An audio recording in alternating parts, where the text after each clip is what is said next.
Imagine your robot starts choking your friends on Christmas Eve. What would you do? Well, what sounds like an awesome Instagram post at 2 AM isn't all that great if your friend ends up in a wheelchair. So, in this video, we follow Georgia and her boyfriend Sam after an android revolution breaks out.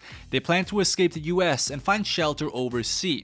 We will look at the mistakes they make, figure out more efficient ways to solve their problems, and beat the crazy androids in Mother/Android. Georgia is a young girl who just found out that she's pregnant. I can already tell you that she isn't happy about it. Considering that both she and her boyfriend Sam are about to go back to college next week, the timing is pretty bad. But of course, things will get much worse. At this point, however, worrying about an impending pregnancy is not what these college kids are about. I can't blame them, but I wouldn't do the following. It's Christmas Eve and the last week of their holiday. This means they have more important things to do, like attending a home party and escape the pregnancy with a shot of tequila. Well, before she can pull that stupid move, her boyfriend can stop her, which causes her to make a scene and vanishes upstairs. Now, while she vents to her friend about why her life sucks, the phone in her friend's pocket starts to go off with an insanely loud shrieking noise. Then, the electricity goes out. And when the light comes back, the world is in complete chaos. Now they hear screams from below and run back down, only to find Daniel, her fancy butler, choking her friend with the intention to kill. I think we can all agree that engaging in a close combat with a machine that weighs multiple hundred pounds and can feel no pain is a very bad idea. At this point, there are only two options to pick from. You either fight or you escape. But your friends are in danger, so I would hope that you come for help rather than run away. These robots must have a weak spot. The question is, what is it? Truth be told, at this point, if you don't know, then there is no time to look for the right answer. So, brute force is the answer. If you have a gun, fantastic. If not, well, then a baseball bat seems to do the job as well. When Sam is being attacked, his friend comes for aid and smashes the android into oblivion. We find out that the weak spot lies somewhere around the neck/head area. At this point, everyone leaves the house but quickly realizes that the previous incident was not an isolated case. People are freaking out everywhere while androids are walking around smashing boys like Habib. If all of that wasn't enough though, Georgia's friend's phone explodes when she tries to make a call, talking about malfunctions, and you can't point at the Chinese this time. At this point, 9 months have passed, and Georgia and her boyfriend have been on the run ever since Christmas Eve. They're currently camping in the woods and try to get to Boston where they believe to find a military camp. They have heard that this camp ships families over to Asia. Now before we continue, let me point out that hiding in the woods is a great idea, but picking a neon orange tent is ridiculous. If you want to stay out of sight, you may want to pick something more subtle. I don't know, maybe, green. I understand that sometimes there is no time to make the best possible decisions, but neon orange, that's like farting in a doctor's waiting room. It's not a good idea. You will be heard and you will be seen. We can and should assume that these androids perceive vision via infrared. This also means that they can perfectly see during nights. In that case, the best color to pick is white, as it absorbs most infrared waves and therefore doesn't reflect any to be spotted. However, it also means that if you are outside, you will glow like a candle in a dark room. The answer to that is a mirror blanket. This blanket will contain the infrared waves your body emits and lets you blend into the environment perfectly. A must-have while trying to avoid being seen by machines. I would also cover the tent with leaves and other natural items to stay hidden from humans, because as we know, humans are just another problem during the apocalypse. The next morning, the two proceed and eventually get to a military base. They're screened and tested if they're humans and then let in. Now, I'm not entirely sure how this outpost stays secure. The fences aren't very high and not robust enough to survive a swarm of superhuman androids, but it sounds like they have been here for quite some time and nothing has happened. Now, it is true that they have an EMP, but an EMP is a one-time thing only. You activate it and then it happens and then it's over. So once it's used, there is no way to recycle. Which is strange because that means with only 2 waves of attacking androids, this outpost would be done. But anyway, we don't care about this right now because Georgia is 9 months pregnant at this point and already overdue. So the doctor tells her that she can deliver the baby here. They have medical aid, hundreds of soldiers all around. It's just really nice to be here, right? If you ask me, this is the best deal you can get. Period. But Sam doesn't like that, because what he wants is to get to Boston ASAP before the baby arrives. And as Boston is surrounded by thousands of deadly androids, they need to get through quietly. Which doesn't work if you carry a crying baby. Well, so far so good. I can understand this reasoning. But what if the baby comes midway through? It's not like giving birth is more chill than a hungry baby crying. And as far as I know, you don't have a decision power over when it comes versus when not. It just happens. So clearly staying in this base is the best solution they have. During the evening, both get into a fight about this. So Sam leaves the tent and goes to negotiate a safe ride to Boston with a few shirtless soldiers celebrating the discovery of fire. Now, first of all, if there are no military deliveries being made to Boston anyway, then this request is very, very narcissistic. Because why should anyone risk their lives so that you can have a better one? This is the apocalypse and pretty much everyone is in trouble. But even if there is a delivery scheduled and they will go to Boston anyway, does it even matter then whether the baby is here or not? No, because at this point you are in a truck guarded by armed men. In my book, the baby can cry as much as it wants in there. So their reasoning really doesn't make any sense. But that's not even the worst thing. The worst thing is that Sam enters a fight with a soldier that promises him to bring them to Boston in case he wins. Well, fast forward to tomorrow and Sam is chained up and he and his girlfriend are both expelled from the base. It is really difficult to screw things up when all is lost already. But some people are really, really talented. Well, they have to continue their journey together and very quickly find an abandoned house on a field nearby, luckily. Sam scouts it out and finds that it's empty. They both stay in here and finally can get some rest.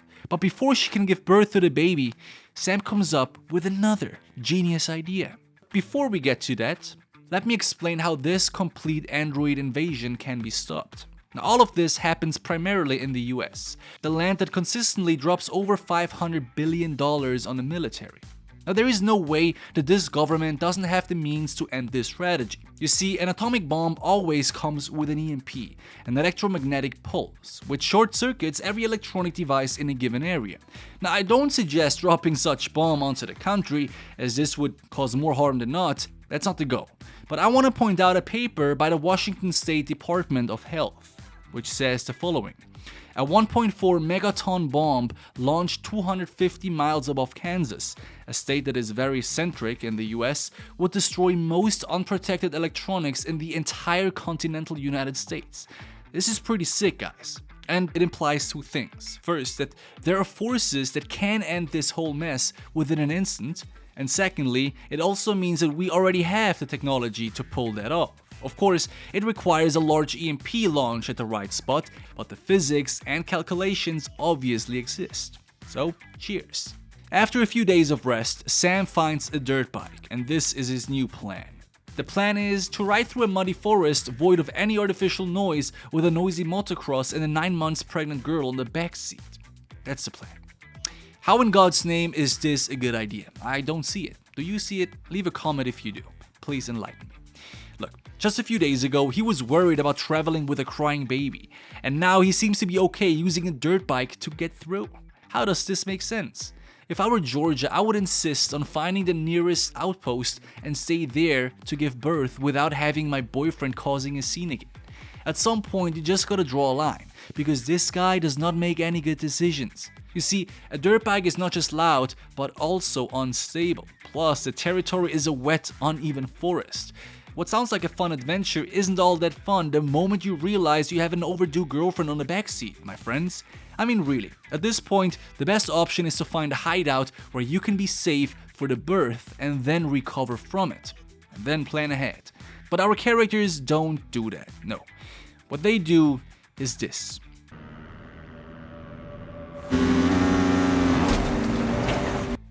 Okay, I've already outlined why this is a bad idea. But if you do pull that move, how about you drive appropriately? This guy drives like a Czech millionaire on a German highway. Jesus. It doesn't take long until they take a break at a small lake, which is also not a good idea. Unless you're driving through an area where you can actually see everything around you, I don't think you should get off this bike. If you get attacked in a forest, this will be a rough escape. And that is exactly what happens.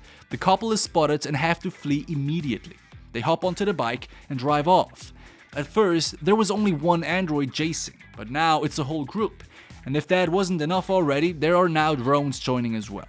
Happy 2030, friends. Happy 2030. At this point, you are fucked. And here's the proof. Sam comes up with a brilliant idea to drop off his girlfriend in the middle of the forest. He tells her that he will meet her at the river, but lures the androids away in the meantime. She hides herself behind a massive boulder, but is almost seen by an android on top of it. That is, until she's rescued by Arthur, a strange guy wearing a ghillie suit and sort of moves like a robot. Oops. Well, he offers his help and escorts her to his hideout. Now, once they arrive, multiple things happen. First, his name is Arthur, like mentioned, and he has worked as an AI programmer for a big tech company prior to the Blitz. Now, the Blitz refers to the night where the androids took over the world. He claims that he has found a way to stay hidden using this special ghillie suit that he has developed. It's a mixture of wires and mirror components to jam an android's vision so that you can practically stay invisible. However, they can still hear and smell you. Now, Georgia is a bit creeped out, and, well, fair enough. Following a stranger isn't a good idea, especially post-apocalypse, but it's not like she had a choice, right? Now, they chat for a while until he shows interest in her baby. He comes closer, drops onto his knees, and listens to the heartbeat of the baby. Now, what seems to be a very sweet gesture starts to become a little bit creepy once he starts weeping and babbling something about they're all dead. Okay? Well, I think it's time to leave at this point, dude. I don't know. I feel less safe in here than out there. But he offers her to bring her to Boston safely so that she and her baby can be safe, at least. But she declines. Georgia insists on rescuing Sam. But Arthur thinks that this is pure suicide. And of course, he is right? Under normal circumstances at least. But with the ghillie suit that he has developed, this changes, and he gives it to her. He escorts her to the location where the androids hold humans captive, including Sam, and tells her that she will find him in here. Well, saving a friend in a house full of superhuman machines that will kill you with a snap of a finger, plus you're 9 months pregnant with a baby that wants to break free any moment now, is not something a survival guide would recommend. But pregnant women are stubborn, and so Georgia moves forward and slowly approaches the house. The best possible thing right now is the fact that it's raining. Not only is rain very loud and overshadows the noise you make, but it also sweeps away your smell. If there was a timing to rescue Sam, there is no doubt it is right now. Now, Georgia enters the house, and sure enough, no robot can see her. She escapes a confrontation multiple times with pure luck. Now, even though the rain helps cancelling out the noise, I would have used fabric to twist around my shoes to stay even more silent. Now, she hasn't done that, but nevertheless can find Sam without being noticed. However, his leg is completely crushed. Now, good luck escaping with a foot that hangs on a single string of nerves. I don't think that's possible, but this is Hollywood. So she can release him, approach the main entrance, but they can't stay hidden any longer. They're almost killed until Arthur comes for help. So Arthur rushes in and shoots down the hailing androids with his solid shotgun. Great job. All of them escape, and Georgia passes out. At this point, she wakes up in a blissful room of sophisticated medical technology, with her baby having already been born and Sam's leg treated in the best possible way. It's almost as if both get a happy ending, but that couldn't be further from the truth. Now, even though this movie has its massive flaws, the upcoming plot twist had me by surprise. And I can't lie, it's a pretty good one. It's one of the best I've seen in recent times. So, both recover for a few days until Georgia is questioned by a soldier. And this is where it begins. Now, he asks her what exactly happened. Now, she mentions the torture house of the androids, Arthur who has rescued her, and the ghillie suit developed by him to stay hidden. At this point, the soldier looks at her as if she's tripping and says, "There is no such technology." To which she replies, "Look, if there wasn't, then why would I tell you any of that?" Now, this triggers a cascade of memories in Georgia. At this point, she remembers everything Arthur has ever told her. She goes through every single detail until she shockingly realizes that she has made a mistake. It turns out that Arthur is in fact an android and has planned every single detail after meeting Georgia to reach his goal, which was to enter this military base here in Boston. So what he did was he communicated with the androids guarding the house and convinced them to pretend like they don't see her, to make her believe the ghillie suit works. He has also listened to the baby's heartbeat and started crying to emotionally prove that he appears to be a human. All of that only to get into this military base and deactivate the EMP system so that the next android wave can overrun it and win this war. Talking about genius. Now Georgia, knowing that they will go for the EMP, rolls over, faces off Arthur in an epic but short showdown, places a few bullets neatly inside of his metal head, and can activate the EMP just before being overrun by a horde of androids. Talking about women power, huh? Hell yeah, 2022, baby. At this point, the war is still ongoing, but the end of humanity could be avoided. The last task right now is to get to the pier and finally escape this godforsaken place and make it to Korea to feast on kimchi and fried chicken. But, as it turns out, they only take in the baby and not the parents. The reasoning for that is that a baby requires less work than 2 adults, which is absolutely ridiculous and couldn't be further from the truth. A baby needs 24/7 attendance, while adults can be put to work for 12 hours a day. Let me ask you, right now, was this trip worth it? Yes or no? What do you think? In my opinion, no, absolutely not. Not only did their plan kill dozens of people, but Sam has also lost his legs, which means he will probably die anytime soon, and Georgia also loses her baby, which she just gave birth to. If they had stayed at the very first outpost, they could have lived a happier, less stressful life for a longer period of time than this awful and pointless journey that they have endured. Well, I'm excited to hear your take on this, and I hope you've enjoyed this video. If you have, click the like button to support me, I would appreciate it. With that, take care, see you again soon, binge another one, and peace out.